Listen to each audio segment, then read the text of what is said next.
বাজলো সানাই বাজলো রেশা খেলো শুভ তিথি, রাজার ঘরে ছোট রানী এলো পদ্মাবতী। রানী পদ্মাবতী। রাজার আরো 6টি রানীর ছিল না সন্তান, পদ্মাবতীর কোলালোতে মিলল সমাধান।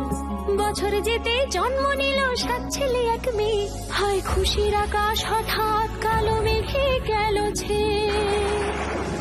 হিংসেতে যায় জ্বলে পুড়ে বাকি 6টি রানী, যুক্তি করে ঘটায় ওরা 7 কুমারের হানি।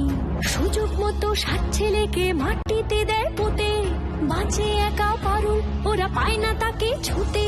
ধাইমা বাজায় সেই মেয়েকে বড় করে তোলে, 7 ভাইকে পায় যে পারুল 7টে চাপা ফুলে। এত কিছুর পরেও রাজার বিপদ যে কাটে না, সূর্য নগরে সুখের সূর্য আর ওঠে না। হিংসা বিবাদ বিচ্ছেদ আর প্রেমের কাহিনীতে পারুল বোন কি পারবে 7 ভাই চম্পাকে